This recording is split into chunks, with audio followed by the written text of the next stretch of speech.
in this video, it looks amazing. Just look at that. The beef is super tender. Today we're going to show you how to spend the best 48 hours in Paris. We're going to check off some important bucket list items to see in Paris, as well as some historical sites you cannot miss, and try some amazing French food. 48 hours in Paris is not a lot of time to spend in the city, so without further ado, let's go. So once you land in Paris, you're going to want to use the Paris Metro, and you're going to get the Navigo Easy Card. It's a rechargeable card for €2 that you can top up individual metro tickets so that you can enter the Paris Metro. To get one, you need to come to one of these service stores just right behind me. Then you can go to one of these machines and top up your card so you can use the Paris Metro. Now that you can get across Paris easily, let's start with our first stop of the day. Good morning guys, we are at Trocadero with the Eiffel Tower right behind me. It's absolutely a really nice place to take your Instagram photos over here. And we are here really early at golden hours, so the sun is rising above the horizon. The crowd at 2 p.m. is definitely a lot more than what you can see over here. But if you are not here at golden hour, you're here later, then I would not recommend you to come here. Instead, what you can do is to walk down that way to a little bridge that you can take your Eiffel Tower photos. Let's go. From Trocadero, take the stairs down and walk through the gardens till you reach Pont. Next, look for these flight of stairs on the right side of the bridge. I know it looks a bit sketchy, but trust the process, okay?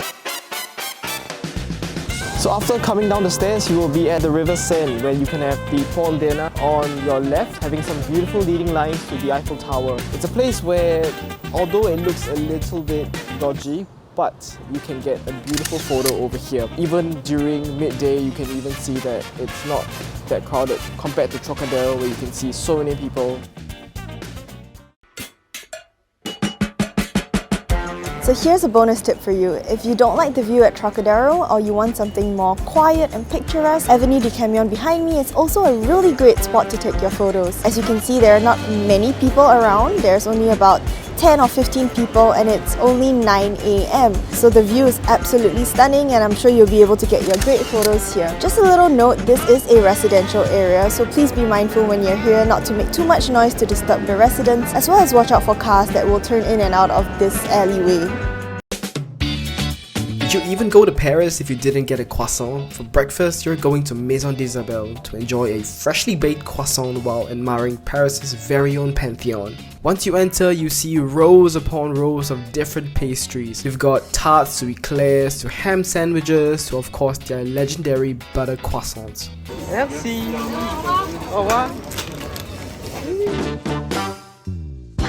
So now we've got our croissant from La Maison d'Isabelle. This is the 2018 winner of the best croissant in Paris. And wow, it looks amazing. It's golden brown. I think it's just the perfect size. You want to know what the best part is? It's only $1.20. Now for the moment we've all been waiting for, the croissant pull. I got the pull. Oh, you know when I pull like this, it's probably going to be a better croissant. But let's see how it tastes.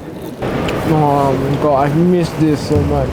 The inside is really buttery. It's actually very sweet in the middle. I think this might be my favorite so far. People tend to only visit the Pantheon and forget about this hidden gem just right beside it. And it blows my mind how it's not mentioned more in Paris guides. This 400-year-old church is completely free to enter, and inside you'll see some amazing stained glass windows. It also has one of the only remaining root screens in Paris, which is this double stair arc that separates the choir. We've never seen anything like this before, so to come and check it out. Next, go on a Seine River Lunch Cruise and you'll get to see so much of Paris whilst having a delicious 3-course lunch with an entree, main and dessert. Right now, they've given us a welcome drink. I think this is something with blackcurrant. Sorry, forgive my ignorance, but this is really nice. We received a little boarding pass over here for our adventure around the Seine. I think we've just started to move off, so we're off to a good start. Alright, so for our entrees, we've ordered some butternut squash soup and poached eggs. And for mains, we got a salmon fillet and some other beef dish. So the fondant beef has finally arrived and it looks a little bit like this. I'm a bit excited, so I cut into it first, but look, it is so soft, so tender, it just breaks apart. I'm not even using force. The sauce is a little bit salty for my liking, but it's a very rich kind of dark sauce. Yeah, it goes very well with the beef. The beef is super tender. They also have potatoes. I like it. It's time to try out the other main dish, the salmon steak drizzled with lobster bisque sauce. It was an explosion of flavors, the salmon was super tender and the sauce went perfectly with the fish. We couldn't believe this was food being served on a boat. Then came the dessert, and oh my god. So I ordered this for dessert, and it looks just like this, very soft, very nice. It's not overly sweet, and I think the vanilla is really fragrant, it's coming through. Then we had this vanilla choux pastry with some caramel on the side, and this was delicious. A really nice way to end this river cruise.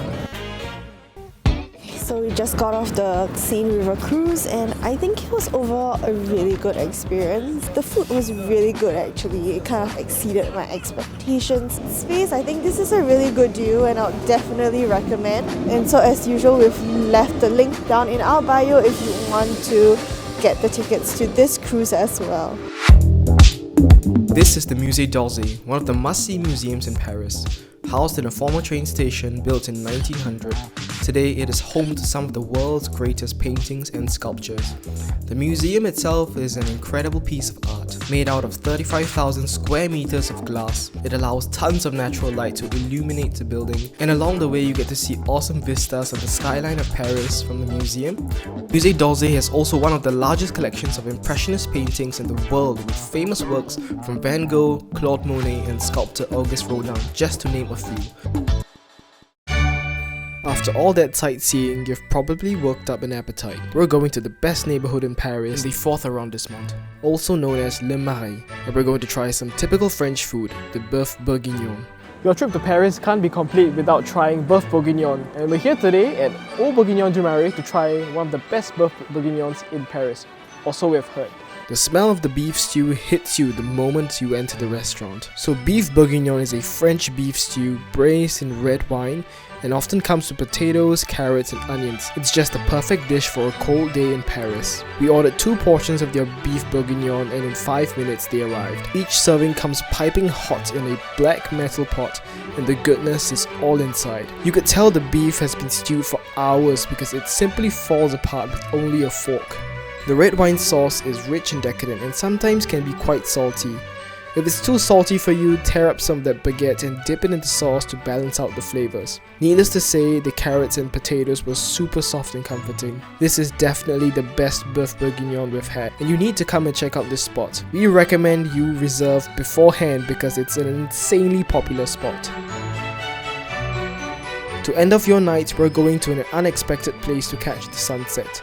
Head to Galeries Lafayette, a world-famous shopping mall in central Paris. When you're inside, don't forget to look up and admire this beautiful stained glass dome. And if you come during Christmas, they even put up a Christmas tree. The whole place looks gorgeous. Then head up to the terrace on the 7th floor, and this will be the view that will greet you. You get to see the Paris Opera, the Eiffel Tower, the Notre Dame, and the Arc de Triomphe, all in the distance. This is the perfect way to end your first day in Paris.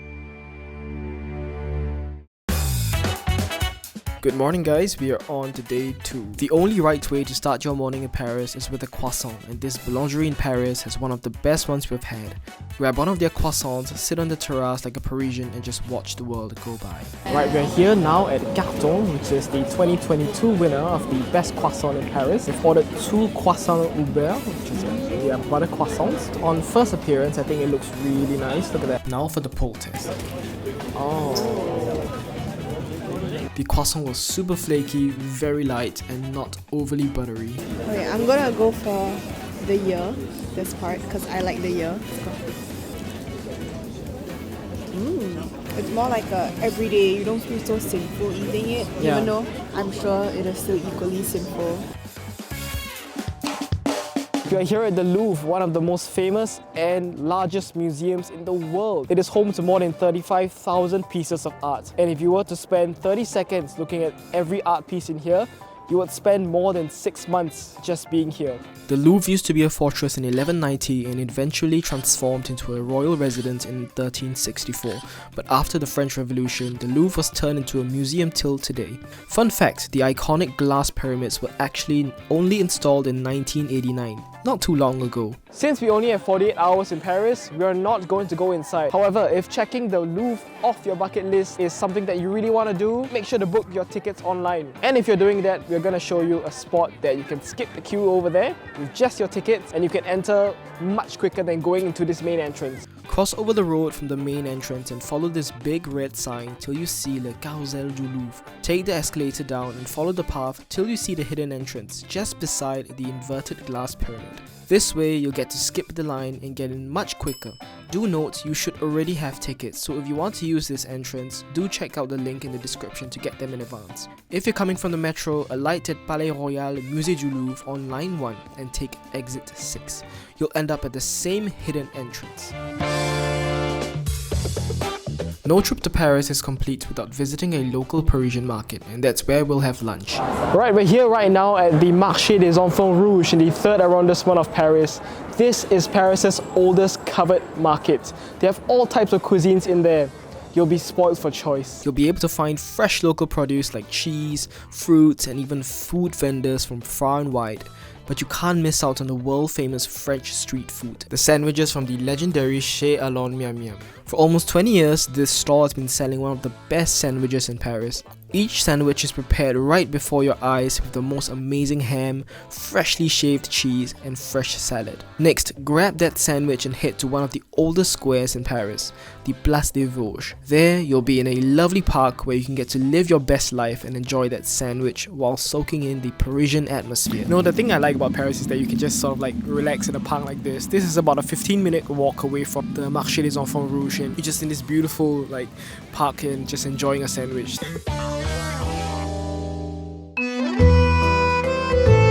Behind me is the Notre Dame of Paris, and it honestly needs no introduction because it's one of the oldest and most beautiful churches of all of Paris. Unfortunately, in 2019 there was a big fire that destroyed part of the church. That's why you can see it's under restoration right now, and it's planned to be open before the 2024 Olympics. Right now we are in the Grande Epicerie of Paris. This is where you can get so much of your French souvenir shopping over here. You can literally bring a slice of France back home. There's foie gras, there's butter, there's French yogurt, and you can even vacuum pack them for an extra euro to bring home so that you'll be perfectly sealed. By the time you reach home and you open it up, you'll still be perfect to eat. And don't skip the cheese section and get yourself a good kilogram of cheese. From soft cheeses like Brie to harder cheeses like Comté, French cheese is the crème de la crème. For dinner, head to one of the trendiest restaurants in Paris in the 6th arrondissement, known as Brasserie des Prés. Not only do they serve delicious French food, but they are also known to be rather inexpensive. And I mean, just look at how beautiful the restaurant looks. For starters, you can't go wrong with a French onion soup. So we're gonna try the French onion soup now. There is melted comté on top, if you can see. Very generous filling of onions and also some bread that is soaked in the delicious soup. So let's try. Next, try some French snails while you're at it. These snails are drowned in garlic butter, which is the typical way it is served. Pro tip: dip your baguette into that sauce for that extra oomph. We also had to try foie gras, but we honestly weren't a fan of it because the flavor was a tad too strong for us. For our mains, we got sausage and mashed potatoes, another French classic, you can't go wrong with this. But the highlight of our meal was the dessert, which is a famous French dessert called the Paris-Bresse. The Paris-Bresse is a choux pastry with hazelnut cream, and it is one of our favorite French desserts.